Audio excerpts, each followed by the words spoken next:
네, 여러분 반갑습니다. 오늘도 하우스 리더십 학교 리더십 강의 수업으로 함께 참여해 주신 여러분 감사합니다.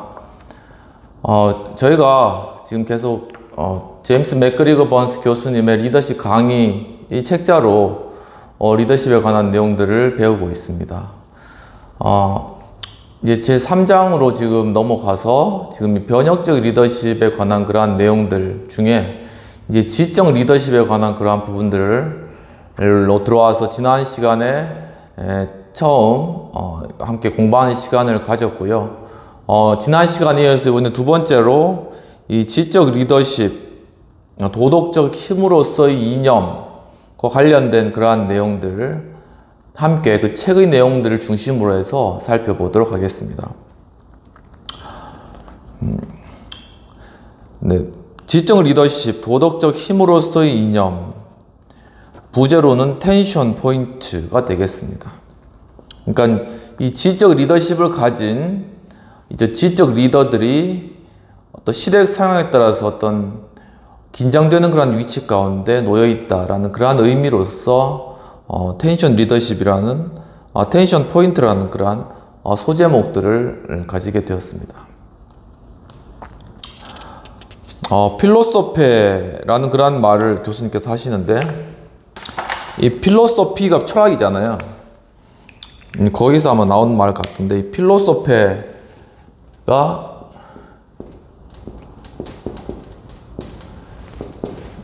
이제 요게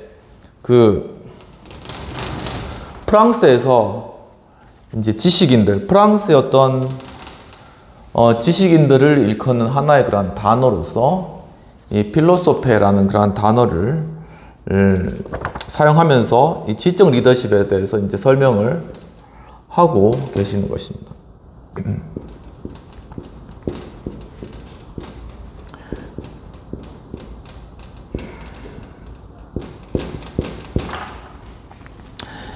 이러한 필로소페들은 인간의 본성 그리고 이성 및 선에 대한 인간의 잠재력에 아무런 생각 없이 낙관적인 견해를 주장했다고 본다면 격렬한 지적 전투와 흥분의 시대였던 18세기 프랑스의 사상가들을 오인하게 된다라고 이야기를 하고 있습니다.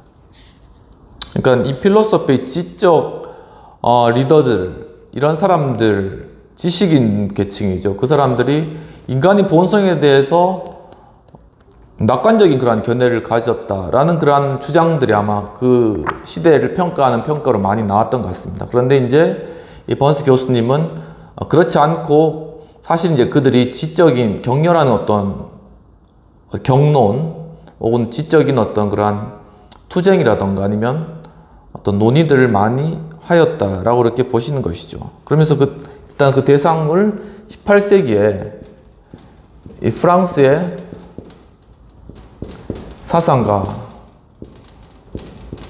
대상으로 하고 있습니다. 왜 이 프랑스 사상가를, 18세기 프랑스 사상가를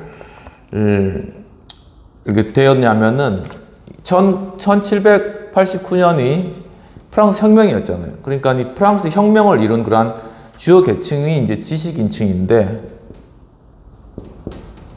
이 지식인층이 많은 영향을 미쳤죠. 모든 민중들이 같이 했지만. 근데 이제 여기서 이제 이들이 이제 필로소페라는 그런 사람들이고, 그러니까 이 18세기 이런 지식인들의 변화라든가 이들이 어떤 삶을 살았는가를 살펴보면서 이들이 결국 이 프랑스 혁명에 어떤 영향을 주고 이후로도 이 프랑스의 정치에 어떤 영향을 주었는가라는 부분들을 설명하기 위한 그런 배경으로 이 필로소페라는 그런 어떤 사람들, 지식인들의 그러한 계층들을 이야기를 하고 계시는 것입니다.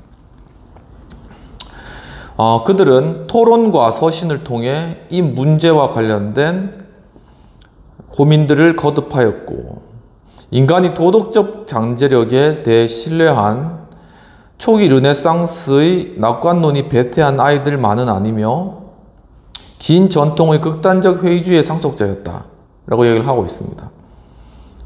그러니까 그 르네상스 당시에 인문주의가 활발하고 어떤 인간 중심의, 인간의 본성 자체에 대한 어떤 낙관주의적인 어떤 그러한 경향에 따라서 나온 그러한 지식인들이 프랑스의 18세기 사상가들이 아니라 도리어 이들은 굉장히 회의주의적이고 또한 굉장히 어떤 극단적인 그런 회의주의자의 어떤 상속자와 같은 그러한 자들이었다라고 얘기를 하고 계시는 것이죠.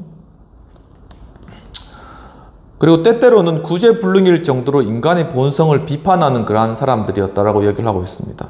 그러니까 인간의 본성 자체에 대해서는 굉장히 비관적으로 그렇게 보았던 그러한 사상가들, 그러한 계층들이었다라는 것입니다. 그런데 이제 이러한 전통이 이제 어떻게 흘러가냐면은 마키아벨리나 아니면 루터 종교개혁가죠. 아니면 몽테뉴의 어떤 반르네상스란 정신에서 절정을 이룬다고 하고 있습니다.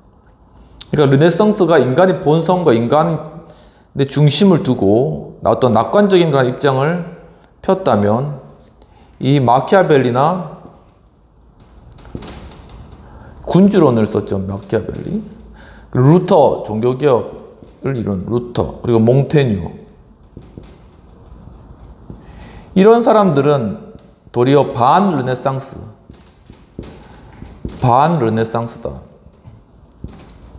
인간 자체의 본성에 대해서 굉장히 회의주의적이다라는 것이죠. 루터도 인간 자체는 죄악되다, 악하다 이런 관점으로 본 것이죠.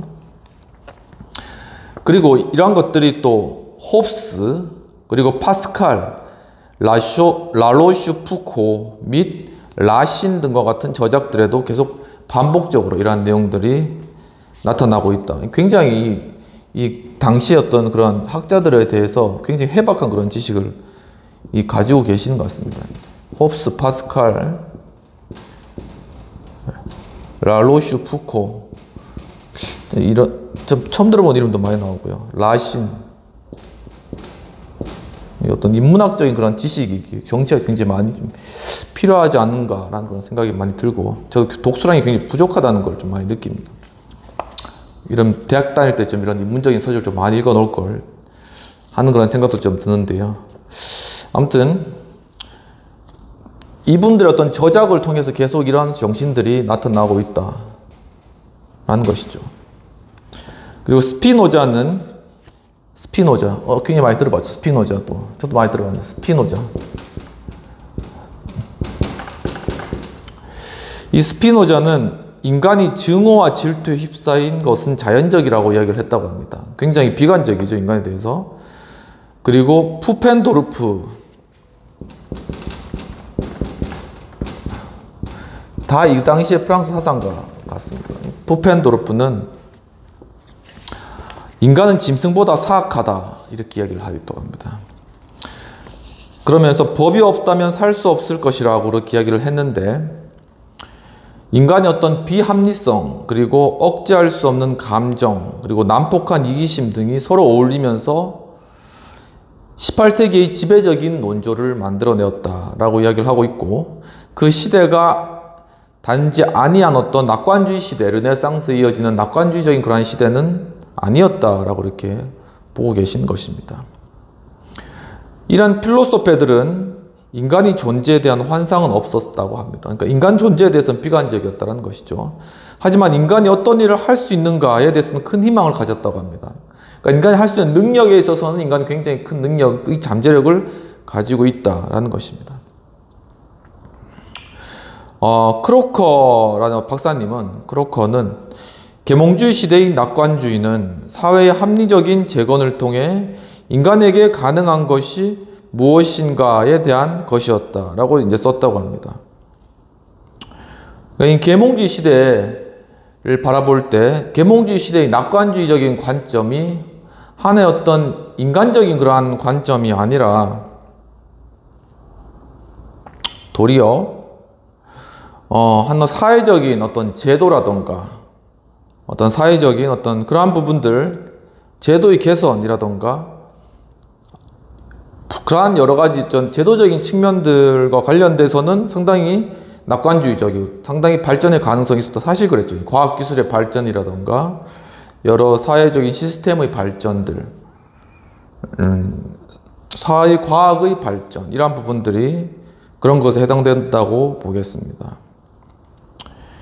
그러면서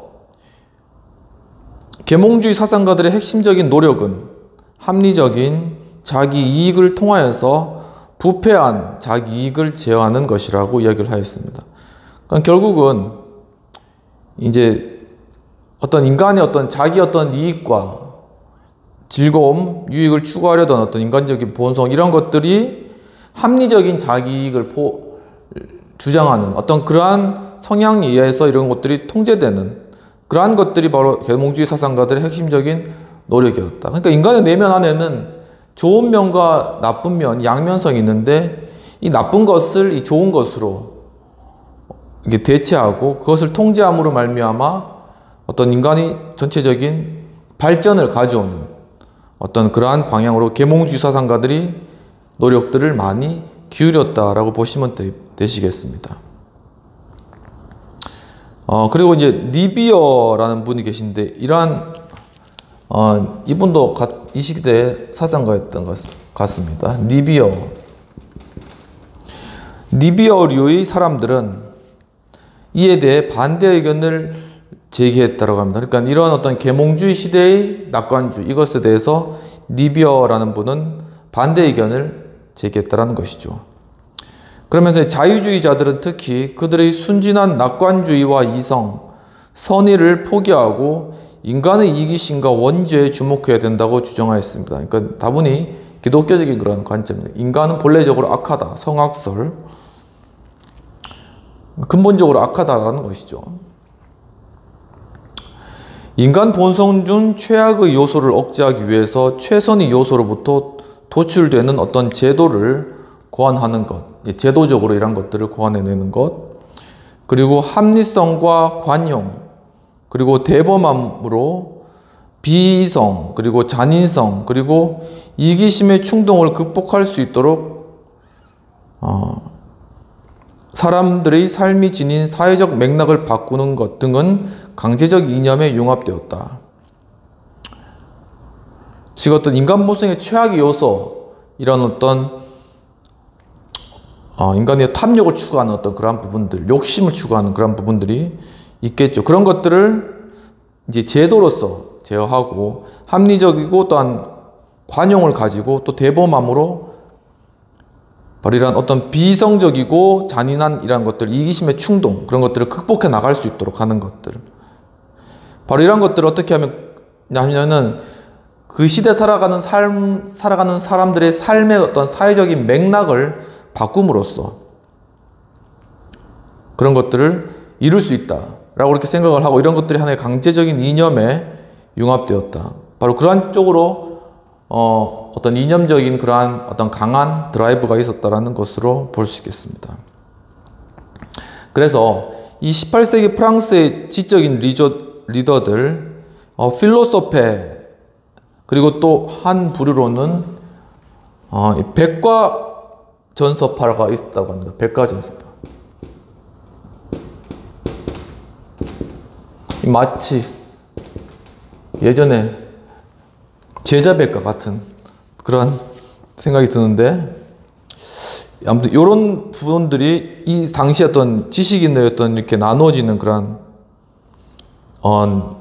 구분이라고 볼 수 있고, 그 다음에는 계몽주의적 문필가들, 계몽주의적인 글을 많이 쓴 사람들이 당시 어떤 지식인층, 그렇게 이제 구분되는 것이죠. 프랑스에 있어서. 그래서 이들은 사회의 주요 병폐에 대해서 있는 의견을 같이 했다. 하지만 수단에 의해서는 의견이 갈렸는데 그들은 전체주의 체제를 주장할 수도 있고 무정부주의를 주장할 수도 있었다라고 얘기를 하고 있습니다.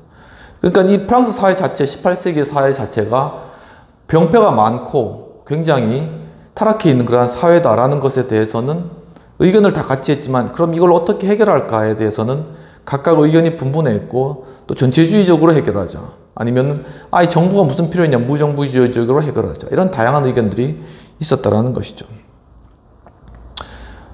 그런데 실제로는 어떤 필로소피아도 극단적인 대안은 주장하지 않고 온건주의자였다라는 것입니다. 어떤 극단적인 사회를 뒤집는 그런 것들에 대해서 주장하는 그런 필로소피아는 별로 없었다라는 것이고, 그들의 대안들은 어쨌든 독자적인 논리를 가지고 있었고, 그들이 기대하는 종류의 사회에 대한 대안과 가능성, 이런 것들, 다양한 지식층들이 다양한 생각이 있으니까 다양한 대안을 내려놓고 또한 다양한 가능성에 대해서 이야기를 하겠죠.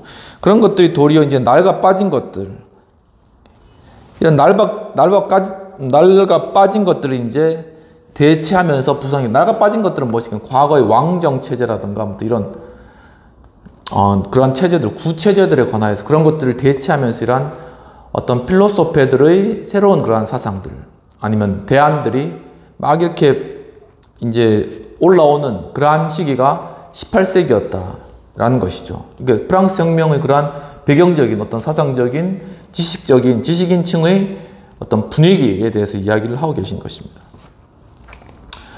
여기서 이제 이 필로소페들은 어떤 자신의 목적과 필요한 수단도 분명히 하지 않은 채 이 미지의 땅에 자신을 걸었다라고 하고 있습니다.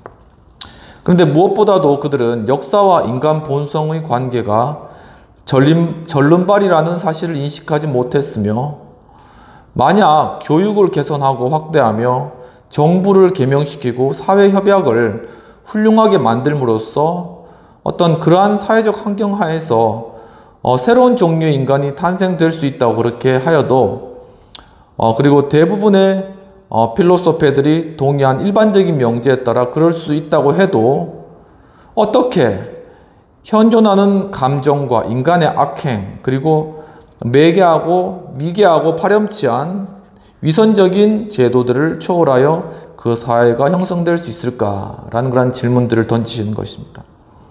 그러니까 이런 철학가들이 아무리 좋은 생각과 좋은 사상과 대안들을 내어놓고 사회협약을 통해서 정말 인간 본성을 제어할 수 있는 어떤 그러한 시스템과 제도를 만들어 보자고 하여도, 실제로 그들이 살아가고 있는 세상은 악이 만연하고 불평과 어떤 부정이 만연하고 어떤 굉장히 타락된 그러한 사회적 시스템과 분위기였는데, 이 상황에서 과연 이러한 것들이 가능은 할 것인가 라는 것에 대해서 회의적인 그런 입장 가운데 있었다는 것입니다. 그러면서 어떠한 새로운 사회체제도 현존하는 뿌리 깊은 사회악을 수반하고 그 결과 새로운 사회체제가 형성되는 동시에 더러워지고 왜곡되는 것은 아닐까. 이 점에 있어서 필로소페들의 희망은 대체로 인간이 계명된 이기심에 따라 행위할 수 있다는 그들의 견해에 의존하였으며, 또한 자기 이익은 중농주의적 원리 아래 모든 인간의 이익과 권리들을 보호하려는 하나의 체계에 의해서 실현될 수 있으며, 모든 개인적 이익들 사이의 갈등과 타협 속에서 정의로운 사회가 떠오를 것이라고 보았다라는 것입니다. 굉장히 이상적이죠.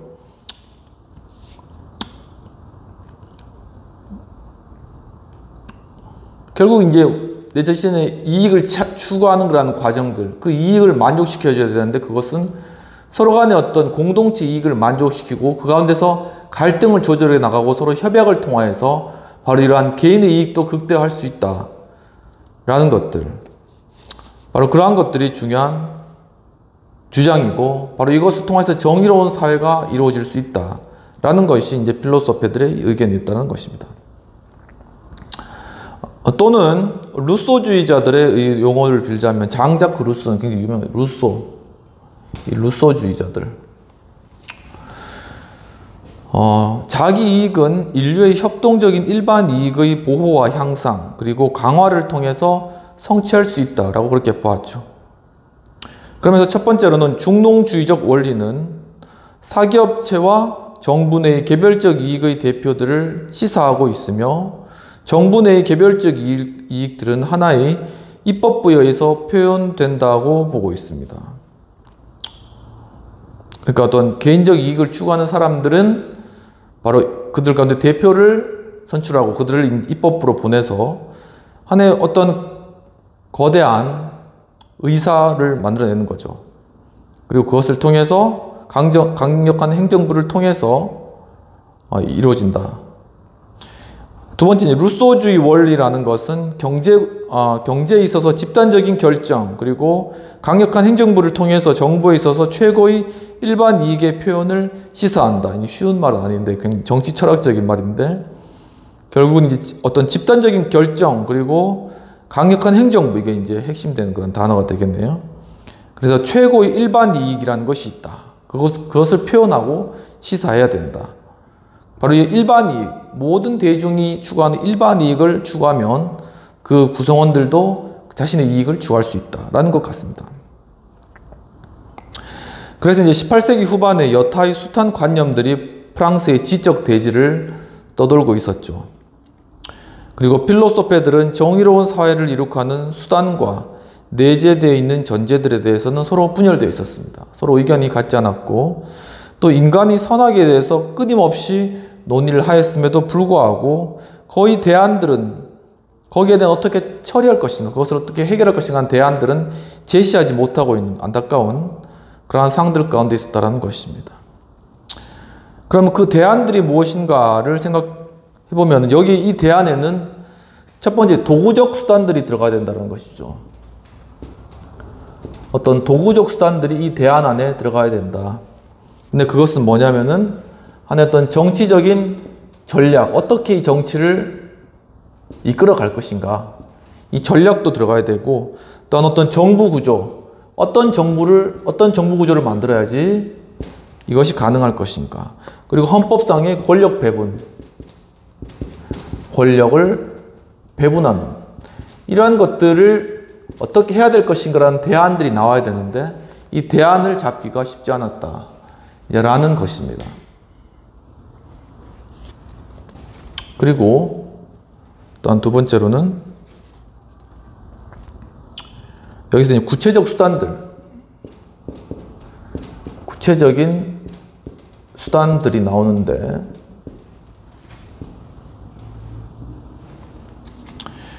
여기서 행정적인 장치, 행정적 어떤 장치라던가, 아니면은 세밀한 교육개혁,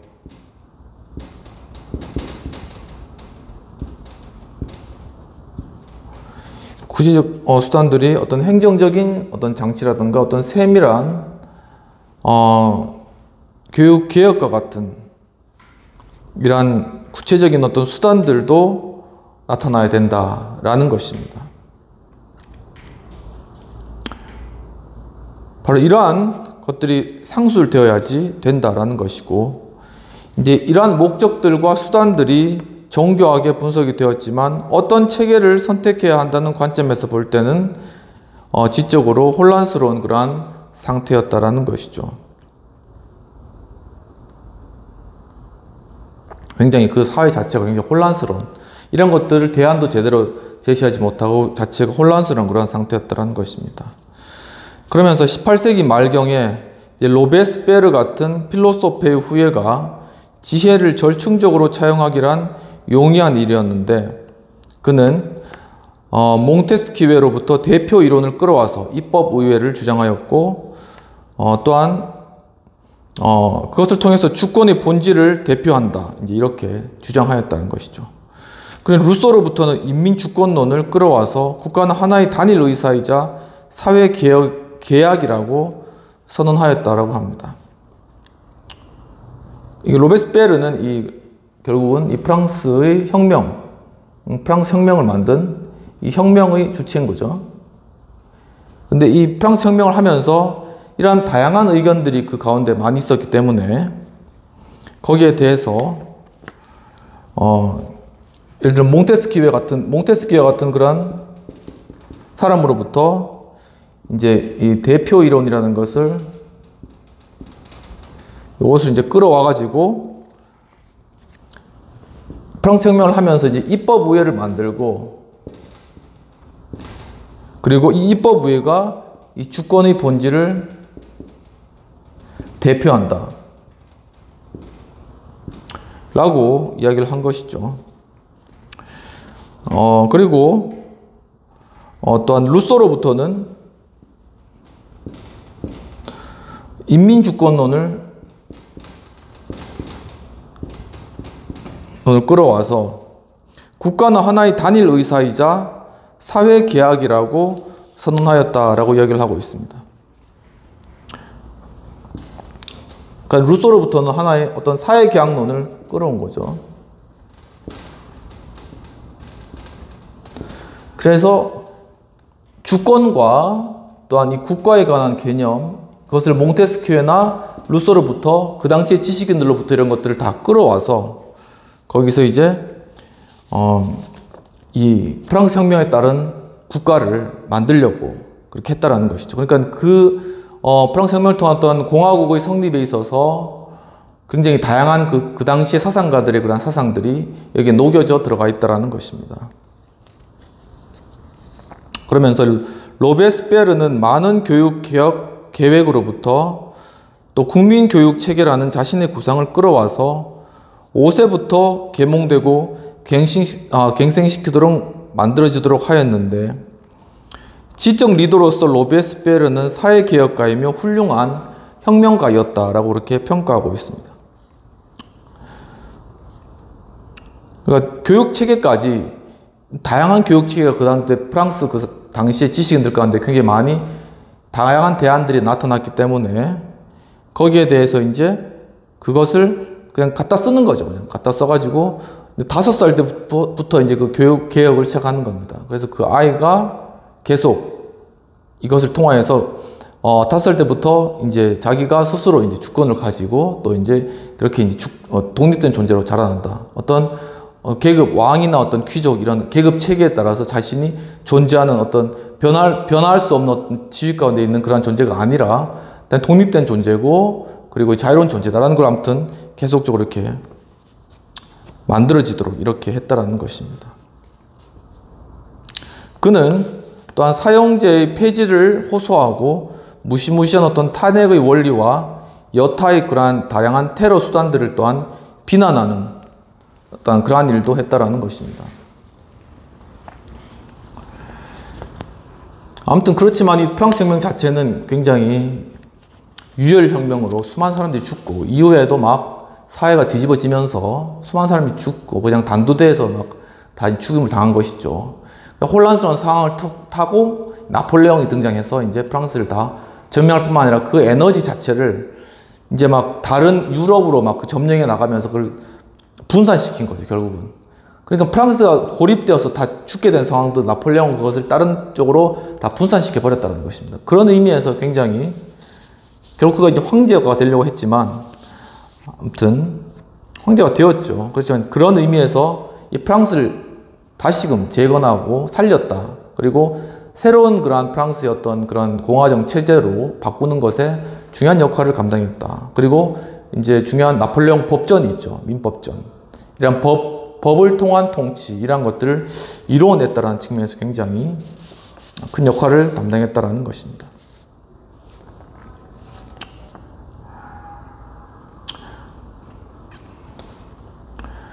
필로소페는 참여적 인간들이었는데 그들 사이의 갈등은 사회적 갈등과 연관되어 있었으며 이 갈등들은 그들을 그 시대와 공간 속에 위치한 어떤 긴장점으로 이끌었고 그들은 싸울 태세를 갖추었지만 어떤 고립된 인간들은 아니었습니다. 그러니까 여기서 바로 이 긴장점이라는 게 텐션 포인트, 바로 이러한 어떤 사회적인 갈등, 첨예한 그런 갈등 가운데 서 있는 하나의 지식인의 모습으로 그들이 서 있었다라는 것입니다. 지식인들, 특히 지적 리더는 동료들을 필요로 했는데 그들을 격려할 제자들, 후원자, 그리고 애인, 적대자 및 세상에 그들의 사상을 전달할 수단을 필요로 하였다라는 것이죠.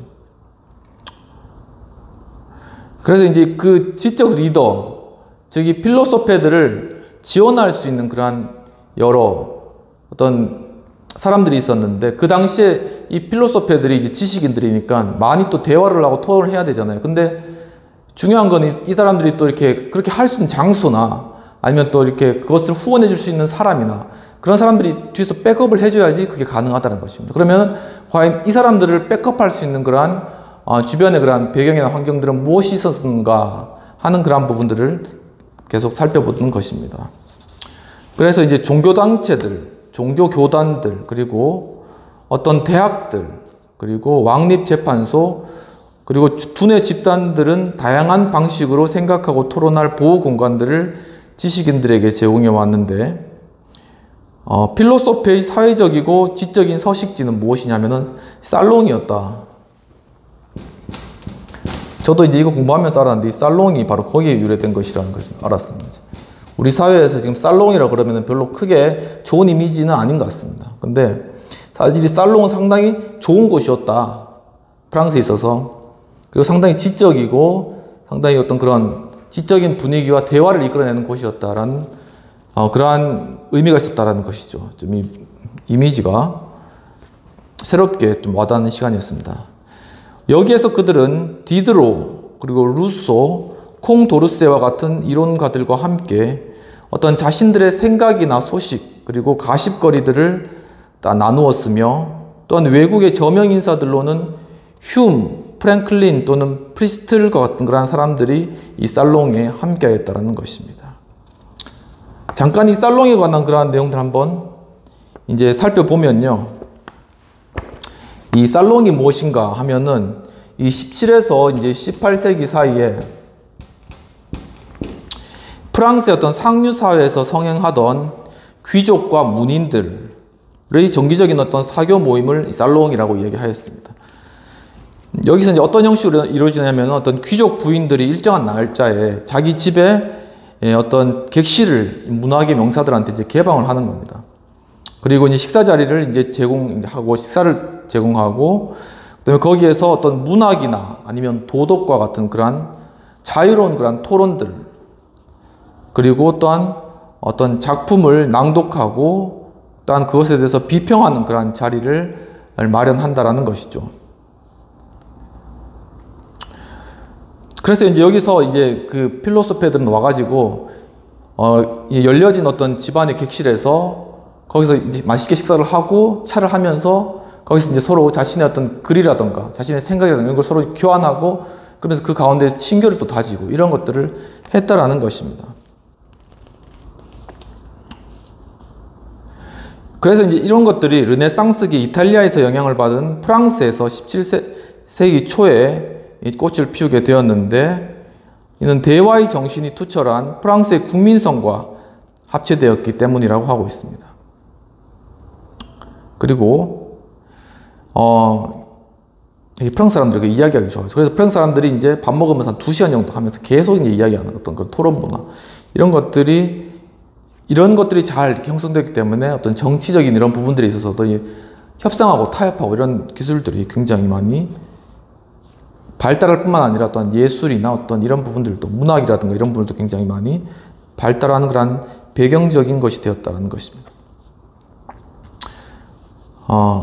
그래서 이제 유명한 그런 살롱으로는 이탈리아 출신의 랑부의 후작 부인의 살롱, 그것이 좀 대표적인 거였다고 합니다. 근데 이 살롱에는 이제 재상, 그 당시에 이제 재상, 장관이죠. 리슐리웨를 비롯한 어떤 정치가들도 방문했고, 또 말레르브나 크노레유 같은 어떤 시인들도 거기에 방문했다고 합니다. 이제 그리고 그들은 하나의 어떤 사랑이나 정의, 아니면 재능, 명예, 야심 등과 같은 어떤 인간 본성에 관한 그런 문제들을 즐겨서 화제로 삼아서 또한 이야기를 했고, 그리고 어떤 모럴리스트 문학의 어떤 산실이 되어서 고전주의의 문학의 형성에도 크게 이바지하였다고 하는 것입니다. 또한 어떤 신흥 계급인 부르주아층 부인들과 어떤 남성들이 주최하는 살롱도 이제 그건데 새롭게 나타나게 됩니다. 처음에는 이제 어떤 후작부나 귀족 부인들이 그 살롱을 만들었는데, 나중에는 이제 신흥 계급인 어떤 부르주아층 부인들, 아니면은 신흥 계급 중에 남성도 이러한 살롱을 또한 개척하게 돼가지고, 이제 이 살롱을 통하여서 거기서 이야기하는 화제, 어떤 이야기거리도 과학 사상이라든가 합리 정신과 같은 어떤 계몽 시대의 그러한 것들에 발맞추어서 철학이나 과학, 정치 등으로 계속 이렇게 뻗어나가게 되었다라고 이야기를 하고 있습니다. 또한 거기에는 몽테스키웨, 그리고 이제 볼테르, 디드로, 루소, 달랑베르, 굉장히 유명한 사람들이시죠. 전 이제 잘 모르지만 이제 이름을 듣기는 많이 들어봤죠. 이분들이 그 중심 인물이었습니다. 그래서 이 19세기 이후에 이 살롱은 쇠퇴하였으나 살롱의 대화와 어떤 사고의 정신은 계속 이제 이어지게 되어서 프루스트 문학이라는 그런 문학 장르가 있나 봅니다. 그 프루스트 문학을 낳는 그러한 계기가 되었다라고 이제 이 살롱에 관한 내용들에 대해서 또 적고 있습니다. 비평들을 해보면요. 필자 번스 교수님은 프랑스 시대의 필로소피라고 불리는 지식층에 대해서 지적 리더의 관점에서 이제 그들의 상황들을 이제 분석하고 어떤 다양한 그 시대의 인물들을 제시하며 그들이 활동했던 살롱이라는 곳에 대해서도 상세히 기술함으로써 이 프랑스 혁명이라는 것에 대한 그러한 배경들을 잘 기술하고 계신다라고 보면 되실 것입니다. 그럼 토의 내용입니다. 우리 어떤 정치, 경제, 문화적 현실 속에서 그렇다면 지적 리더라고 부를 수 있는 사람들은 어떤 사람들이 있을까라고 한번 생각해 보고, 또한 이런 지적 리더들이 실제 현실 속에서 어떤 변화를 일으키고 있는지, 그리고 이러한 지적 토양이 되는 살롱과 같은 곳이 있다면 과연 어디가 그러한 살롱과 같은 곳이 되겠는지에 대해서도 한번 생각해 보면 좋을 것 같습니다. 과연 어떤 곳이 그러니까 어떤 사람들이 이런 지적 리더라고 부를 수 있을까요? 생각해 보면은 언론인들이나 아니면 어떤 교수님들, 아니면 뭐 이런 부분들, 이런 어떤 작가들, 뭐 선생님들, 이런 어떤 그런 그런 분들이 지적 리더에 속하는 그런 분들이다라고 또 생각할 수도 있고, 그 외에도 뭐 다양하게 계신 것 같습니다. 또 정치하시는 그런 분들이라던가, 그런 분들도 어떻게 보면 굉장히 지적 리더에 해당되는 그런 분들이라고 볼 수 있겠죠. 과연 그런 분들이 이제 주로 책을 쓰거나 많은 그런 공부를 하거나 연구를 하잖아요. 근데 그런 것들이 그렇다면 과연 이 현실 속에서 그런 것들이 반영되고 함께 토의될 수 있는 그러한 현장이 있는가라는 부분들을 생각해 봤을 때 좀 부족한 게 아닌가라는 생각이 듭니다. 그러니까 이 대학 내에서 어떤 그런 연구들, 그리고 학술대 이런 것들을 통해서 이제 활발하게 그런 것들은 많이 이루어지지만은 좀 우리 일반 대중들이 좀 함께 할 수 있거나 좀 참여할 수 있거나 아니면 들을 수 있는 그런 어떤 공간, 그리고 어떤 공론장, 이러한 부분들은 좀 많이 부족한 것이 아닌가라는 생각이 들고, 또 이렇게 활발한 토론 문화를 형성할 수 있는 그런 부분들이 많이 부족하다는 생각이 듭니다. 서로 막 이렇게 먹으면서, 이 살롱에서 먹으면서 또 이렇게 차 마시면서 계속 몇 시간이고 같이 이야기하면서 이제 이 지적인 서로 토론을 해야지 거기서 이제 어떤 창조적인 어떤 그러한 성과물들이 나오는 거거든요. 그런데 그렇게 이제 보통 이제 학술대나 이런 것들은 이제 엄격하게 정해진 룰에 따라서 이제 자신의 발표할 거 하고, 그다음에 비판할 거 하고, 의견을 개진하는 정도에서 끝나버리는 좀 그런 상황들이 많이 있는 것 같아서 좀 많은 시간 깊이 있게 토론할 수 있는 토론의 장, 이러한 부분들이 필요하지 않을까. 근데 이제 하우스 카페에서 좀 그런 부분들이 좀 가능했었는데 좀 지금은 좀 없어져서 좀 안타깝고, 좀 그런 공간들을 좀 많이 마련하는 것들, 일단 좀 판을 깔아주고 거기서 많이 이야기할 수 있도록 그렇게 하는 부분들이 좀 필요하지 않을까. 그래서 뭐 나중에라도 추후라도 어떤 그런 공간들이 있으면은 이름을 뭐 하우스 살롱이라든가 뭐 이렇게 지으면은 좋을 것 같다라는 그런 생각을 한번 가져보게 됩니다.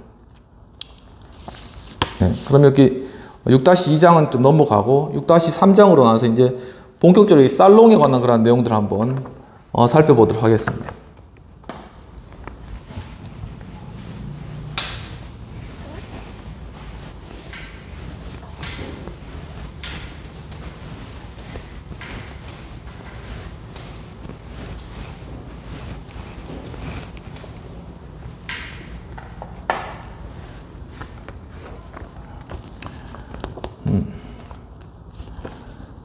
이제 마틴이라는 분이 이렇게 이야기했는데, 이 살롱에 관한 거, 살롱이라는 것에 대해서 살롱.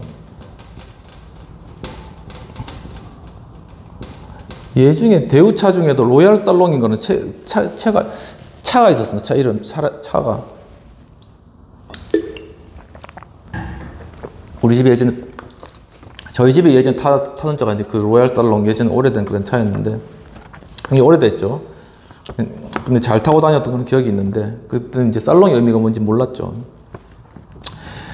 마틴은 만약 당신이 필로소페였다면 당신은 월요일이나 수요일에는 현명하게도 마담 쇼팽의 집에서 9색에 걸맞는 평판을 유지했을 것이다 라고 얘기하고 있습니다. 그러니까 당신이 마담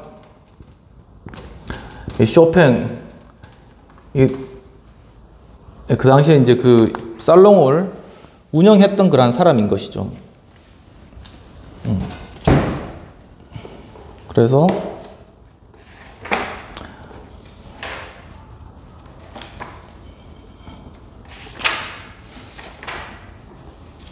보면 한번 보겠습니다. 네네. 이 마담 쇼팽은 어떤 사람이냐면은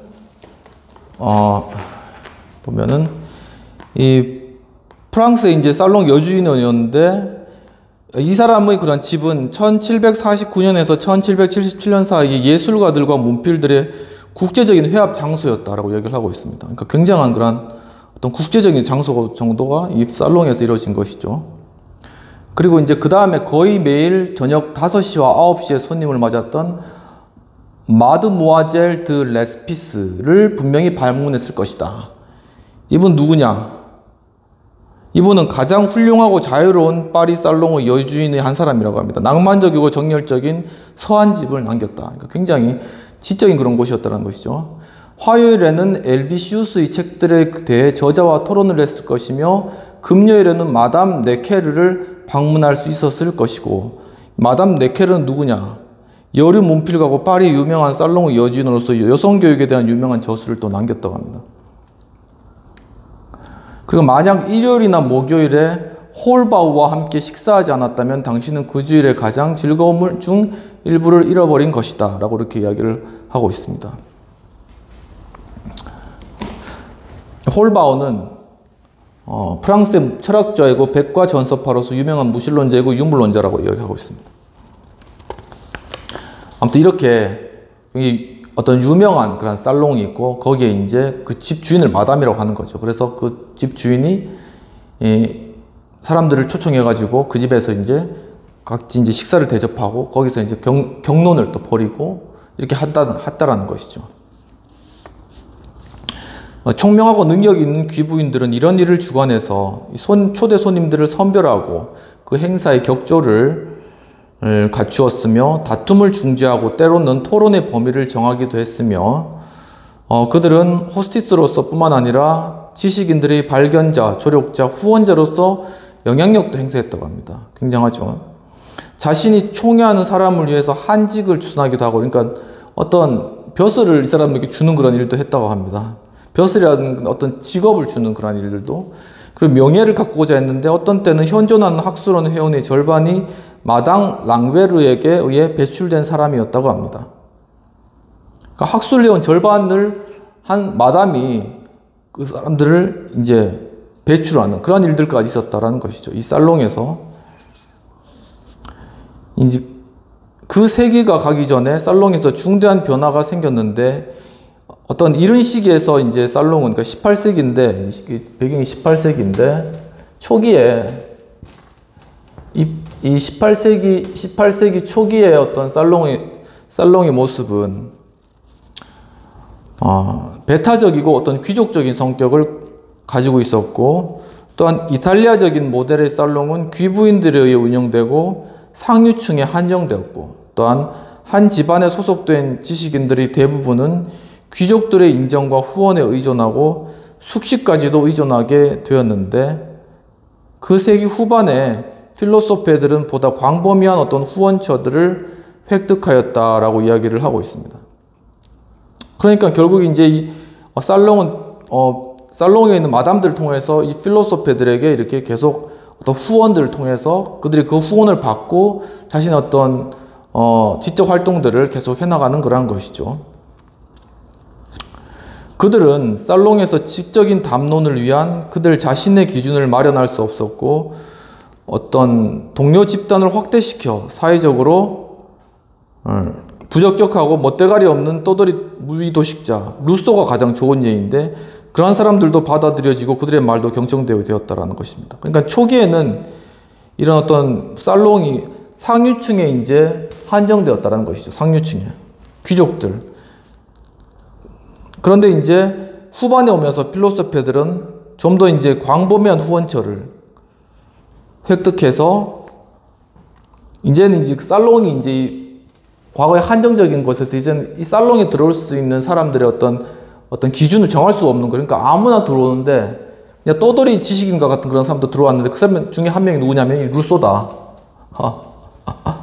이 루소를 그렇게 평가하는 거예요, 교수님이. 살롱은 고립된 조그만 세계였는데 이 살롱은 18세기 프랑스의 사회 현실을 사로잡았던 지적인 내용이나 일종의 정치적 논평보다는 기지와 총명, 매력, 그리고 지적인 대담함을 더 높이 평가했다고 합니다. 그러니까 뭔가 이렇게 재미있고 즐겁고 기지가 발견되고 매력적인 어떤 그런 것들이 더 이제 높게 그렇게 평가되었다는 것이죠.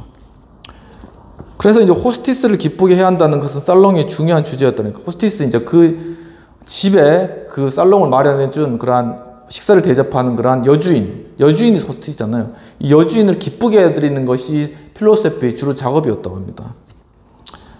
그래서 이 디드로는 이렇게 얘기했는데 부인들은 우리로 하여금 가장 건조하고 괴로운 주제라도 매력있고 명쾌하고 토론하게 만들었다라고 적고 있으며 그 가운데 이제 이 여주인들이 있으면서 이제 되게 따분한 그런 토론이고 이제 대화라도 그것들을 이제 윤기 있게, 재미있게, 즐겁게 이렇게 대화를 이렇게 이끌어가는 그런 리더로서 그런 역할들을 감당했다는 것이죠. 그러면서 우리는 그들과 끊임없이 이야기한다. 우리는 그들을 지치거나 지루하게 만들까 걱정한다. 우리 자신을 쉽게 설명할 수 있는 특별한 방법을 여기서 이제 발전시키게 되었다라고 이렇게 이야기를 하고 있고 이것은 대화로부터 문체까지 다 통용되었다라고 해서 어떤 대화나 어떤 문체 이런 것까지 여기서 바로 다 고쳐지고 쉽게 자신을 표현할 수 있는 방법으로 그렇게 만들어지는 곳이 살롱이었다. 그래서 이제 몽테스키웨 같은 경우에는 역시 여인들은 자기 패끼리 만나 여인들의 사회가 윤리를 타락시키고 취향을 형성한다라고 이렇게 불평하는 그런 이야기도 했다고 합니다. 그러니까 이게 이제 음성적으로 굉장히 또 아주 이제 윤리를 타락시키거나 이상한 취향들을 만들어내는 이런 것들로 이렇게 악영향을 준 측면도 분명히 있었겠죠. 그런데 실제적으로 이제 그곳에서 밤마다 이 필로소퍼들이 만나서 자기 패끼리 만나 경구들을 교환하고 어떤 자신이 만든 언어들을 교환하고 서로의 작품을 비평하고 평가하는 어떤 문학적 평판까지 거기서 형성하는 그건 굉장히 선순환적이고 좋은 그러한 영향인 것인 거죠. 그렇게 그것을 형성했다라고 이렇게 얘기를 하고 있는 것입니다. 여기에 관해서 이제 콘저라는 분은 이제 그때 각광받았던 문학이 굉장히 어떤 사교적이고 유쾌하며 생기가 있고 재기가 번뜩이는 문학이었고 그러나 이와 동시에 인간 심연이나 철학적으로 심오한 내용들은 대체로 기피한 그러한 문학들이었다라고 이렇게 평가를 하고 있는 것이죠. 그래서 이제 살롱은 이념들의 산실이자 보증인과 같은 그러한 존재였고 그 살롱은 자기들끼리 선택한 소수에 의해 연출되는 지적인 어떤 유의, 자기들끼리 지적인 사람들끼리 모여가지고 어떤 지적인 유의를 부리는 어떤 그러한 냄새도 풍기게 되었다라는 것이었죠.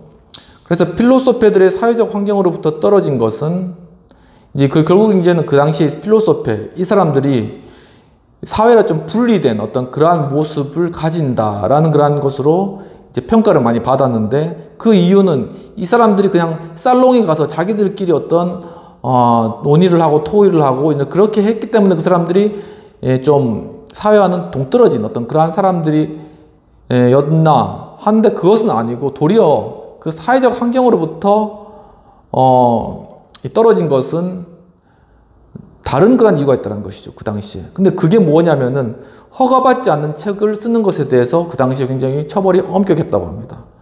그리고 무려 1757년 이 프랑스의 어떤 칙령에 따르면은 이렇게 허가받지 않은 책을 쓴 사람에게는 사형을 언도하는 것까지 완전히 어떤 언론이나 출판 이런 것에 대한 완전한 그러한 통제죠. 그래서 경찰이나 스파이들이 인쇄소나 도서관 등에 잠입해 있었고 귀족 저택에서 책 거래조차 금지되어 있었습니다. 그리고 어떤 책을 금지하면 그것을 보려는 사람들의 욕구는 반드시 더 높아지는데 프랑스의 비밀 신문들은 번창하였고, 그렇죠. 그러니까는 뭔지 금지하면은 거기서 사람들이 더 많이 보려고 하는. 과거에 우리도 그랬잖아요. 뭐 어떤 책들이 금서되어서 그러면 그거는 엄청 높은 가격에 팔리고 사람들이 꼭 그것만 보려고 해. 그게 사람의 인간 본성이라는 겁니다. 그래서 프랑스의 비밀 신문들이 번창하고 또 해외에서 또한 밀수되기까지 하고, 근데 그 중에 판금된 볼테르의 캉디드라는 책이 있다고 합니다. 캉디드. 그 중에 43판.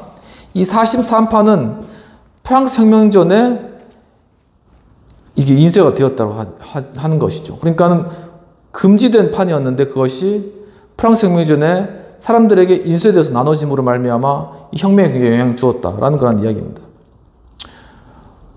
한편 이 검열은 그 자체로는 효과가 있었는데 그 책을 이렇게 검열하는 것, 해적판의 가격이 매우 높아 가난한 중상계급은 책을 사볼 수 없는 그러한 결과가 오게 되었다는 것이죠. 그러니까 그 사람들은 이 책들을 못 보는 거예요. 그러니까 그 범위에 있어서는 사회가 통제된다 이렇게 본 것이죠. 코저가 지적하였듯이 검열은 의도하지 않는 그러나 어떤 강력한 격리장치가 되었고 굉장히 이렇게 묶어놓는, 그리고 검열자들의 변덕스러움과 그 뒤에 자리 잡고 있는 어떤 정권의 적대감은 저자들을 격분시켰다는, 우리 역시 마찬가지입니다. 이렇게 언론에 대해서 통제하거나 그런 것들을 막게 되면은 이제 그 책을 쓰거나 한 저자들, 언론인들, 지식층들은 아주 격분을 느낀다. 자신의 생각을 표출하지 못한다는 것에 대해서는 아주 굉장히 분노한다는 것이죠. 그러니까 다른 것뿐만 아니라 거기에서 폭발이 나온다는 것입니다. 하지만 이 필로소페들은 자신들이 하나의 독특하고 특별한 계급을 이룬다고 느끼고 있었기 때문에 자신의 성향으로 고립된 면도 존재한다. 그러니까는 물론 이런 사회적인 어떤 그런 고립된 요소도 있었지만 또 그 자신 스스로도 좀 자신은 특별한 존재라고 이렇게 생각하고 스스로 이렇게 약간 어떤 사회적으로 드러나지 않지만은 형성되어 있는 하는 그런 집단으로서 그렇게 인식되도록, 사람들이 인식되도록 그렇게 만들었다는 것이죠. 그래서 프랑켈이라는 분의 말에 따르면은 한 인간이 진정으로 지적인 경우에는 그 같은 믿음에 의해서 그는 하나의 사회적 기능을 수행하고 있다고 그들은 생각했다라고 하는 것입니다.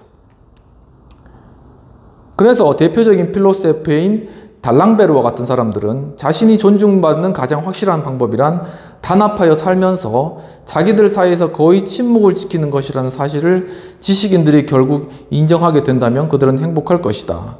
또한 이러한 단합에 의하여 국가의 다른 성원들을 감복시키게 될 때 그들은 행복할 것이다 라고 이야기를 하고 있습니다. 그러니까 이들이 바로 그들이 함께, 지식인들이 함께 있으면서 하지만 그들이 침묵하면서 마치 어떤 비밀스러운 존재가 있는 거예요. 그러면은 그 존재 자체가 이 사회에서 어떤 영향력을 미치게 된다라는 그런 아주 재미있는 그러한 현상인 것이죠. 그리고 그러한 사람들이 사회를 이끌어가는, 보이지 않지만은 지식인으로 뭉쳐있는 이 집단이 사회를 이끌어가는 그러한 일들이 일어난다는 것입니다. 테인과 같은 사람은 백과전서파가 역사적 현실을 고려하지 않고 종합적인 사회를 구성하려고 했던 유토피아적인 공론가들이었다고 또 이제 그들을 반대하였는데, 이 백과전서파들과 모든 필로소페들은 교육과 범죄자들의 교도 등 개혁에 강한 관심을 가지고 있었다고 합니다. 그러니까 그 사회를 변혁시키고 개혁시키는 중요한 주체들이 그들이 되었다는 것이죠. 그들에게 결여된 것은, 하지만 그들에게 부족한 것은 그들이 거창한 이론들을 보통 사람들의 욕구와 잠재력에 연결시킬 정치 철학과 제도적 수단들이 없었다는 것입니다. 그러니까 굉장히 많은 생각을 하고 토의를 하고 어떤 대안적인 것을 많이 만들어내긴 하지만은 그것을 이 사람들, 일반 민중들은 그걸 모르잖아요, 사람들은. 그러니까 그런 사람들도 바로 그러한 것들에 동의할 수 있도록 한 어떤 서로 연결체, 매개체, 이러한 부분들을, 정치적 수단, 이런 것들이 없었기 때문에 결국 그들은 고립되었고, 이러한 그들의 생각들은 반영되긴 힘들었다. 라는 것이죠.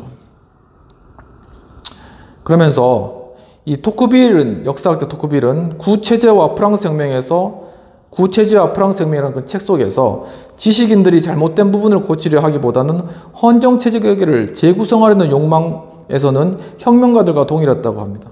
그러니까 이 지식인들이 그러한 모습들, 당시 프랑스의 이 필로소페들의 그러한 모습들은 하나의 어떤 잘못된 것을 고치고자 하는 그런 모습보다는 이 사회를 새로운 사회로 구성하고자 하는 그러한 모습들이 강하게 나타났다. 그런 측면에서는 이들은 혁명가들과 거의 비슷한 수준이다. 즉 이들이 혁명가였다는 것이죠.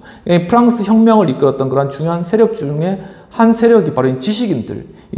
그렇기 때문에 어떤 지적 리더십이라고 하는데 이 지식인들이 그런 것들의 기본이 되었다라는 것을 이제 말씀하시기 위해서 이제 번스 교수님 이렇게 이야기를 하시는 것입니다.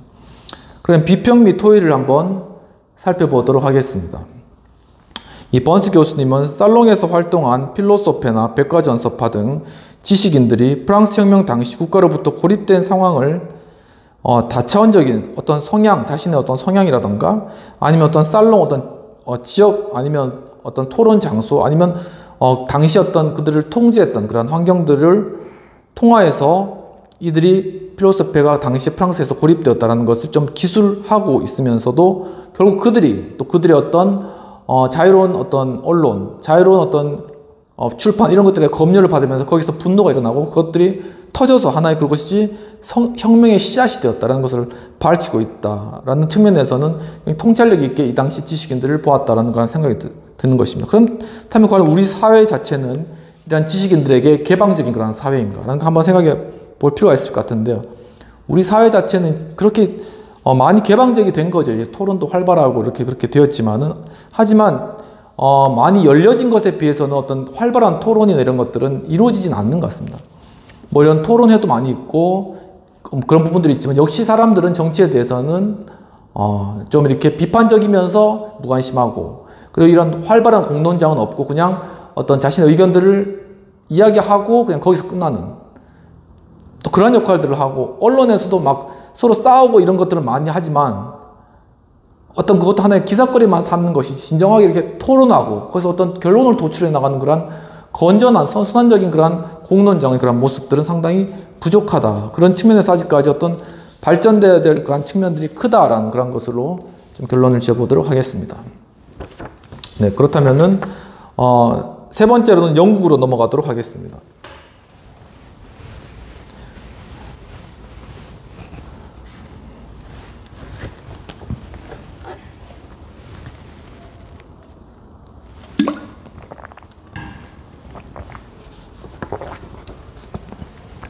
영국에서 부제는 이 자유하는 것과 자유와 권력이 되겠습니다. 영국은 상당히 이 자유와 권력이라는 측면에서 보겠습니다. 영국은 상당히 프랑스와는 굉장히 현격하게 달랐다라고 보고 계시고 그때 지식인들은 거의 사회와 그 시대 전체의 정치 이념만큼 현저한 영향력을 행사하지는 못했는데 지식인들은 어떤 그 시대 전체의 정치 이념만큼 현저한 영향력을 행사하지 못한 지식인들은 거의 없었을 것이다. 이렇게 이야기하는 것은 상당히 영국의 사상가들은 정치 이념에 굉장히 투철했고 그것을 연구하는데 어떤 목표를 세워 연구하는데 굉장히 탁월했다라는 것을 이야기하고 계시는 것입니다. 그들 역시 프랑스의 위대한 작가들을 사로잡았던 인간 본성과 여타의 철학 문제들에 관하여서 숙고를 하였는데 그들은 영국 해협을 건너서 사상가들과 만나서 권위의 어떤 세속적인 기초를 새롭게 마련하기 위한 최고의 문제들과 씨름했으며 이 문제들은 교회의 왕권이 전통적인 인론들이 붕괴된 이후 야기된 것이라고 이야기하고 있습니다. 그러니까 이제 과거에 왕이 있고 왕의 권위를 신이 부여했고 그래서 이제 왕의 통치를 받아들이는 이러한 시스템, 이러한 구조가 이제 붕괴되고 난 이후에는 그렇다면은 이 권위라는 것, 이 주권이라는 것을 다시금 어떤 근거를 가져와야 되는데 그것이 무엇이냐에 대해서 탐구하면서 그것을 씨름했다라는 것이죠. 왜냐하면 그것들을 통해서 국가 구성을 이루어야 되는데 이것이 이루어지지 않는다면 굉장히 불안한 그런 사회 체제가 될 수밖에 없기 때문입니다. 그래서 한편 영국인들은 그들에게 가장 긴급하고 중요한 단 하나의 문제에 집중하였는데 정부의 권력에 대하여서 자유를 수호하는 것이었으며 자유란 언제나 권력에 굶주린 자들의 위협 아래 있었기 때문에 자유의 수호는 불침범 필요로 했다라고 이야기하고 있습니다. 그러니까 항상 이 권력이라는 것은 개인들의 어떤 자유, 이것을 호심탐탐 노리고 있다는 것이죠. 그렇기 때문에 이 자유를 지키기 위해서는 불침범을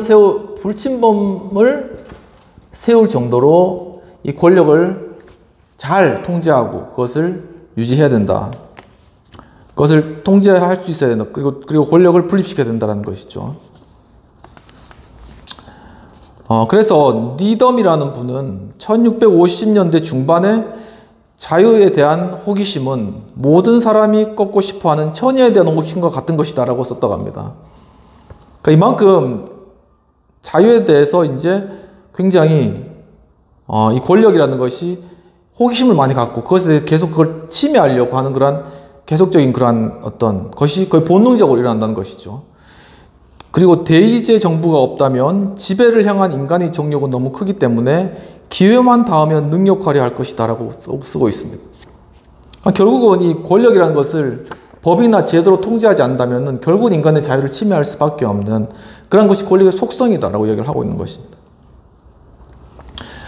그래서 하나의 명백한 필요에 의해서 권력에 대한 조사와 자유의 추구가 요청되었으며 그 필요란 군주와 평민 모두가 느끼는 것이었는데, 왜냐하면 영국은 절대주의 통치와 공화주의 정부, 호국경, 왕정복고 그리고 외국 출신의 온전한 군주제를 모두 경험했기 때문에 굉장히 영국이 이런 변화가 많은 그런 상황에서 이러한 변화를 안정시키기 위해 가지고는 바로 어떤 대의제 정부에 관한 이 필요가 굉장히 컸다라는 것이죠.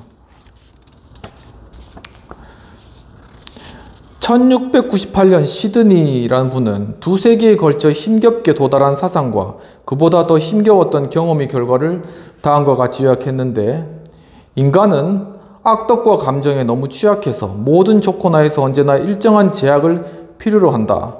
특히 권력을 잡고 있을 땐 그러하다. 온건했던 사람들이 대개는 가장 야만적인 괴물임이 밝혀지는데 그것은 분노에 대항할 존재가 아무도 없다고 생각할 때 일어나는 것이다 라고 이야기하고 있습니다. 그러니까 자신이 어떤 분노를 내었을 때, 화를 내었을 때 그것을 디펜스하고 거기에 대해서 막아서는 사람이 없다고 스스로 느끼면은 이 분노를 스스로 통제하지 못하고 그것을 내뿜는 그러한 것이 인간의 본성이라는 것이죠.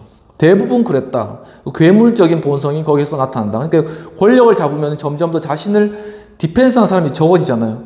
그리고 디펜스할 수 있는 힘도 적어지고 많은 권력을 가지면 더욱더 이렇게 갑자기 분노를 크게 쏟을 수가 있다는 것입니다. 정치 권력에 대항하여 개인 자유의 수호 수단을 발견하려는 이러한 탐색에서 가장 주목되는 그러한 측면들은 그 문제와 직접 대결하였으나 세월이 흐르면서 실제로는 잊혀진 많은 뛰어난 사상가들이며 가장 중요한 인물로서 두 번째, 세 번째로 인물로 내려감에 따라 정치 지도자들의 명성도가 기하급수적으로 감소하는 명성의 법칙이 지적 리더에게 똑같이 적용된다. 그러니까 정치가들, 유명한 정치가들은 한 명 알려지지만 그 밑에 2인자, 3인자, 4인자 전혀 알 수가 없잖아요. 이런 것처럼 지적 리더도 굉장히 유명한 어떤 지식인들은 딱 이렇게 이름이 있지만 그 밑에 있는 사람들은 다 그 이름이 별로 없다라는 것입니다. 위대한 인물들의 결정적인 생각들은 우리에게 다음과 같이 전해져 왔는데, 영국 정부는 전제적이고 군주제적이어야 한다는 팔머와 그의 이론, 그리고 홉스와 절대주권에 대한 그의 신념, 그리고 로크와 대의정부에 대한 그의 옹호였다라고 이야기를 하고 있습니다. 여기에는 영국 정부에 대해서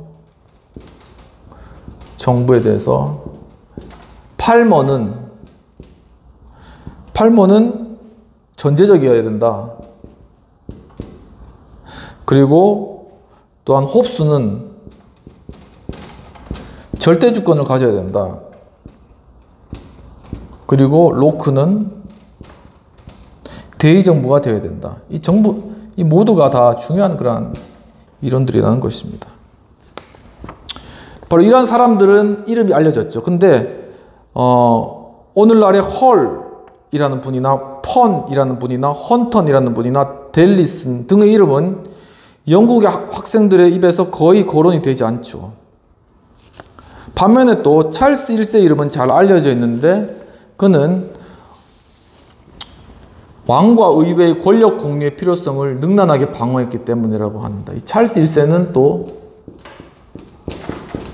그 당시에 의회가 좀 더 힘을 가지고 왕하고 나눠 가져야 된다는 것에 대해서 그게 아니다라는 논리를 굉장히 능란하게 방어를 잘했다는 것이죠. 근데 그 방어 논리를 세운 두 명의 비밀 고문이 있는데 포크랜드와 콜페퍼라는 사람입니다.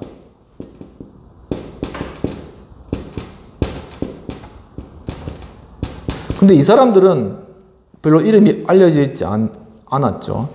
다 2차적인 인물이었기 때문입니다. 그리고 로크와 홉스와 같은 책과 논문은 수백 권이 있지만 2차적인 인물에 대해서는 10여 편 정도일 뿐이고 지지와 반대 그리고 갈등과 커뮤니케이션의 구조를 형성했던 평론가들 그리고 법률가들, 목사들, 의회주의자들, 인쇄업자들에 대해서는 한 줌의 어떤 글도 없다라는 것이죠.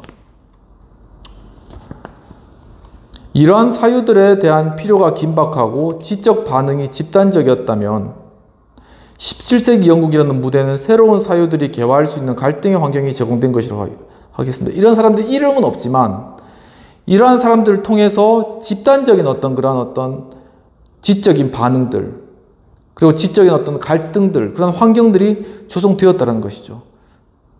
그렇기 때문에 이러한 갈등과 이런 환경들을 통해서 새로운 그런 사유라는 건 생각, 철학 이런 새로운 사유들이 개화할 수 있었다 영국에서. 그러니까 사실 이름들은 없지만 이러한 사람들이 다 중요했다는 것입니다. 권이라는 분에 따르면 제임스 1세가 즉위하고 내전이 발발하기 전에 여러 해들은 왕당파와 의회파 모두에게는 이념의 빈공기와 같았다라고 하고 있습니다. 그러면서 영국은 주권과 기본법, 펀더멘털 로, 이 주권과 기본법이라는 16세기 프랑스에서 발전하고 있었던 새로운 사유를 채택하는 것에조차도 굉장히 느린 정도의 발전만을 가지고 있었다고 합니다. 하지만 그러나 일단 내전이 발발하자 정치적, 헌정적 사유가 영국에서 개화하였다. 바로 그러한 내전 상태가 되자 조건이 조성되자 이러한 정치적, 헌정적 그런 사유들, 생각들이 확 이렇게 꼽히게 되었다는 것입니다. 이 사유들은 영국, 그리고 영국의 식민, 그리고 주변국들에게 많은 이념을 제공했으며 이것들 중 다수는 헌법 논의에서 오늘날까지 통용되고 있다. 오늘날까지 이어지는 이러한 헌법적인 사상적인 그런 이념의 근거들이 바로 이때 영국에서 내전을 겪으면서 이 사유들, 헌법적인, 헌정적인, 국가적인 사유들, 생각들이 이렇게 개화한 그러한 사상들이 지금까지도 오고 있다는 것입니다.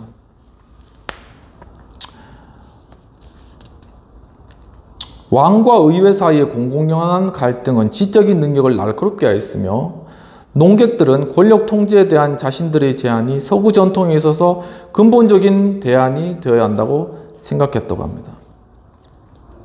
홉스는 귀족적 통치자의 교사였다. 이 홉스 같은 경우에는 약간 귀족적이었다는 거예요. 귀족적 통치자의 교사였으며 전투적인 사상가였고 평화의 교란자로서 그의 저작은 무신론으로 의심받을 정도였으며 또한 반의회주의자로서 자신의 생명의 위협을 느끼자 대륙으로 도주하였는데 의회주의자에 의해서 이 권위에 대한 그의 요청은 그를 둘러싼 무질서에 대한 반응일 뿐만 아니라 통제와 질서에 대한 내적 욕구를 보여주는 것이었다. 그러니까 왕은 절대 주권을 가지고 있어야 된다. 이런 식으로 했거든요. 그렇기 때문에 이 홉스는 의회를 반대한 것이죠.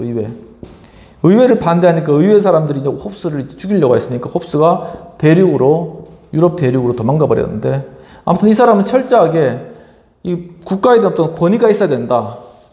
굉장히 권위주의자죠. 권위가 있어야 되고 절대 주권이 존재해야 된다. 그래야지 안정을 찾는다라는 것에 대해서 확고한 그런 생각을 가지고 있다는 것입니다. 로크는 반면에 이제 평민파에 속하는 사람이고 그리고 엄격한 청교도의 아들이었다 것이죠. 그는 훗날에 내가 무엇인가를 알기 시작할 때부터 나는 나 자신이 오늘날까지 계속되고 있는 폭풍 속에 있다는 것을 깨달았다 이렇게 썼다고 합니다. 그러니까 스스로 자신이 바로 이러한 사상의 폭풍 그리고 왕당파와 의회파의 갈등 이러한 것들 가운데 자신이 서 있다는 것을 느꼈는데 그것은 나이가 들어서 이 글을 쓸 때도 자기가 태어날 때부터 이런 상황들이었다 라고 그것을 깨달았다고 쓴 것이죠. 이제 그가 수학한 웨스트민스터 학교라고 있는데 그것은 의회주의 운동의 본부에 위치하고 있었다고 합니다.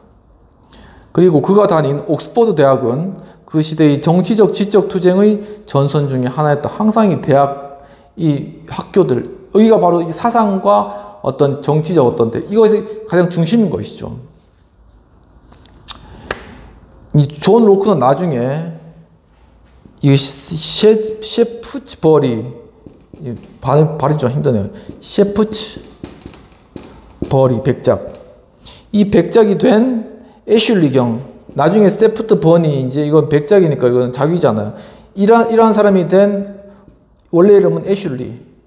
애슐리 경의 가정교사 겸 고문이 되었다고 하는데 이 셰프츠버리의 생애를 둘러싼 음모와 반음모 속에 깊이 연구되었다고 합니다. 그러니까 이 셰프츠버리는 이 찰스 2세에서 이제 제임스 1세로 이 사람은 이제 카톨릭이었는데 제임스 1세로 왕정이 이렇게 넘어가는 것을 반대하고 일종의 반역을 한 것이죠. 근데 여기에 존 로크가 깊이 이제 개입되게 된 이러한 일들이 발생한 것이죠.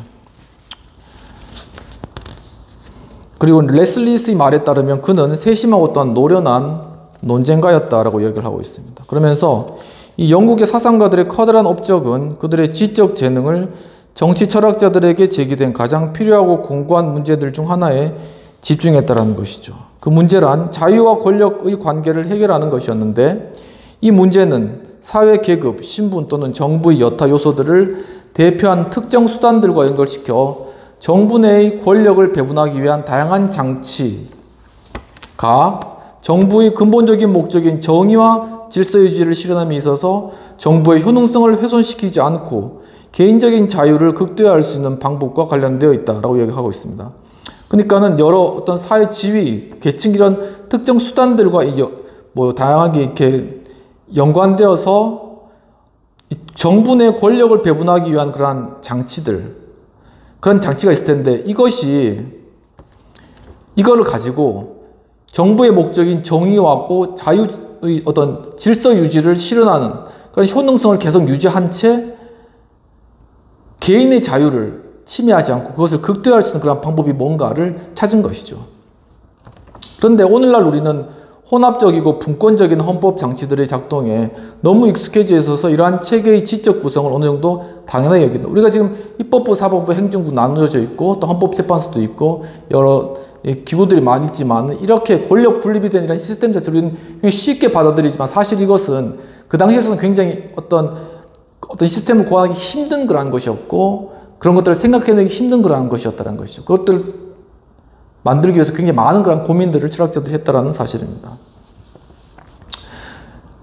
즉 17세기 지적 혁신가들에게는 이론적이고 실천적인 문제들이 엄청났는데 첫 번째는 사회의 기본적인 계급들, 어떤 군주정적 집단도 있을 수 있겠고 귀족정적 집단, 민중적 집단 이런 사이의 균형에 의한 자유를 보존하고 권력을 견제할 혼합정부 또는 균형적 헌정, 밸런스드 컨스티튜션 이러한 부분들에 대해서 이제 생각을 하였고, 그러니까 첫 번째는 이제 혼합정부죠, 혼합정부.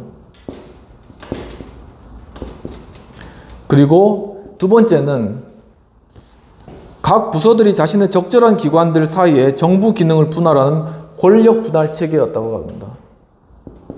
권력 분할 체계.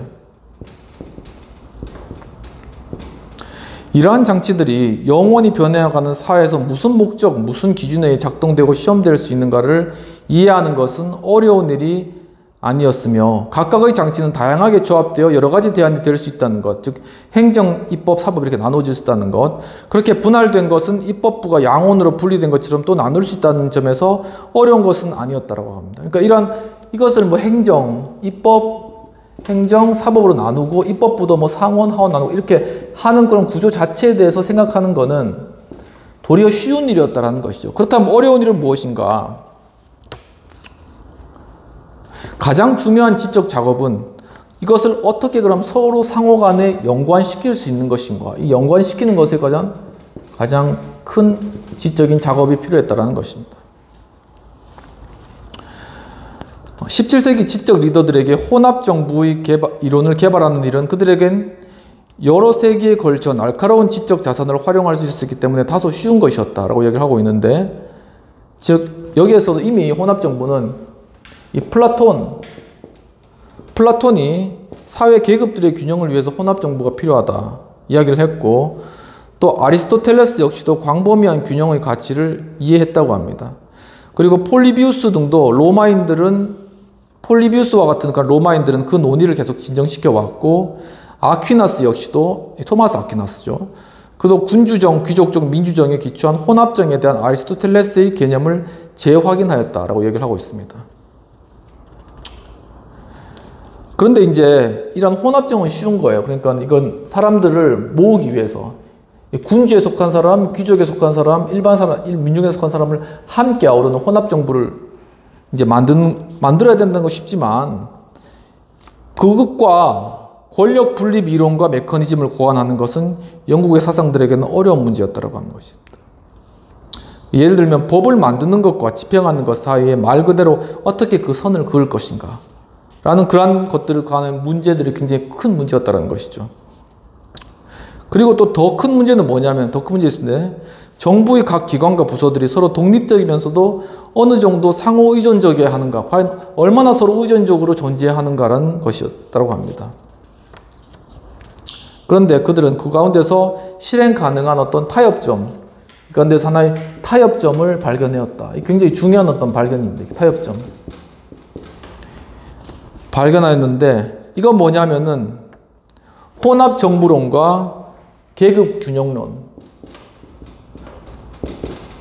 각 계급 간의 어떤 왕정 아니면 귀족 아니면 평민 간의 계급 균형을 이루면서 혼합정부를 이루는 것과 이 권력 분립이라는 것, 권력을 분립시킨다는 것을, 이거 두 개를 합친다는 거죠. 이거를 서로 매칭시키는, 바로 이런 것이 하나의 타협점인데, 그 타협점을 찾았다라는 것이 굉장히 중요한 것이라는 것입니다. 그것은 바로 협력적이면서 동시에 대립적인 권력 계급 체계에 분립된 정부 기관들을 접목시키는 것이었다는 것입니다. 바알이란 분은 권력 분립이 부차적인 이론이 되었다고 기술하였으며, 이 부차적인 이론이 균형적 헌정론의 계급을 넘어 입헌군주론으로 부상하였다고 하고 있습니다. 그러니까 이 권력 분립 이론이 있는데, 이것은 하나의 이론이 하나의 수단적이 된 것이죠. 무슨 수단이냐면은 이 권력 분립이라는 기구를 통하여서 이 계급 간의 균형을 이루는, 그러면서 결국적으로는 입헌군주제, 헌법에 따라서 군주가 통치하는 입헌군주제를 이루는, 현재 지금 영국도 존재하잖아요. 왕이 존재하잖아요. 이렇게 나아가는 그런 것들을 하나의 수단으로 권력 분립을 쓰기 때문에 이게 수단적으로 되었다라고 이야기하는 것입니다. 근데 그건 어떻게 하는 것이냐? 이제 비평 및 토의로 들어가 있습니다. 필자는 민중 세력은 입법부, 군주는 행정, 귀족은 사법으로 나눠지는 입헌군주제의 사상적 배경을 통찰하여 기술하였다. 즉 어떻게 했냐면은 이 민중 세력에 대해서는, 혼합정부에서 민중 세력에 대해서는 이들이 여기에서만 입법부를 구성할 수 있도록 한 거예요. 그래서 이들이 이 입법부를 구성하고, 그리고 순전히 왕은 여기 대해서 집행만 하는 집행권자, 집행만 하는 사람으로 이렇게 두 개를 각각의 어떤 계층에다가 이 권력 분립의 각 기능들을 매칭시켰다는 것이죠. 그리고 여기에 귀족은 남은 게 사법 기능, 이렇게 매칭시킴으로써 권력이 분립되고 또한 계층 간의 균형이 이루어지면서 이것 하나가 바로 입헌군주제로 이어지는, 이러한 굉장히 중요한 하나의 타협점을 찾았다라고 얘기를 하고 있습니다. 그러면은 토의할 내용들은 과연 현실 정치 속에서 이러한 부분들이 과연 실현되고 있는가라는 그런 부분들을 한번 살펴보면 좋겠습니다. 그래서 이제 영국 내에서는 이제 이렇게 입헌군주제에서 이런 다양한 그러한 권력 분립 제도를 이렇게 역사적으로 이렇게 매칭시켜서 이루어졌죠. 우리는 이제 이런 건 아니잖아요. 그러니까 우리 같은 경우에는 물론 이제 투표를 통해 하니까 입법부 구성은 모든 국민이 다 한다고 볼 수 있고, 또 집행부의 구성은 이 왕은 여기도 이렇게 투표를 통해서 하고, 집행부는 시험을 통해 사람들이 이제 행정부로 들어가는, 공정한 그런 걸 통해서 들어가는 거고, 이 사법부도 역시 어떤 시험을 통해서 들어가서 이제 이렇게 구성하는, 모든 국민이 그냥 이렇게 그냥 각각의 어떤 기능들을, 한 국민이 각각의 기능들을 다 할 수 있는 이러한 것이었는데, 원래적인 그런 어떤 권력 분립이라던가 아니면 또 아니면 어떤 계급 균형, 혼합 정부 형태는 바로 이러한 형태였다. 여기서 이게 발전되어 왔다라는 것을 한번 생각해 보면 좋을 것 같고요. 우리 현실 속에서는 이것과는 좀 다른 그런 모습들이 나타나는데, 근데 이제 과연 중요한 건 이제 국민들의 의견이 얼마나 각각의 이러한 권력 분립 제도에 영향을 미치는가 하는 그런 부분들은 좀 살펴볼 필요성이 있다. 왜냐하면 어떤 그냥 고립된 상태에서 입법부에 그냥 고립된 상태에서 자기 어떤 정당, 정파 이것을 따라서 움직일 때가 많고, 행정부 역시도 행정부 자체가 하나의 조직이에요. 이 조직 구성을 이루고 그걸 유지해 나가는 것에, 사법부 역시도 그 어떤 하나의 어떤 사법 그 영역 안에서 그냥 계속 돌아가는 것이죠, 그냥. 그래서 이것들을 그렇다면 어떻게 연관시키는가, 서로 간에 어떤 연관을 시키는가 하는 것은 이제 나중에 이제 어떤 정당 정치라든가 이런 것들을 통해서 새로운 어떤 권력 분립의 그런 흐름들, 이런 것들이 이제 미국에서 주로 나타나는데, 그런 부분 추후에 살펴보도록 하겠습니다. 예, 좀 오늘 장시간이었는데 이렇게 또 공부에 참여해 주셔서 감사드리고, 점점 이렇게 좀 변혁적 리더십에 관한 그런 개념들, 지적 리더십, 그리고 리더십의 배경들, 이런 것들이 정치 어떤 구성이나 시스템과 관련되어서 많이 좀 깊이 있게 심도 있게 다뤄지는 것 같습니다. 좀 더 계속적으로 참여해 주시면 감사하겠습니다. 좀 날씨가 지금 또 7월이고 많이 더워졌는데 건강 잘 유의하십시오. 감사합니다.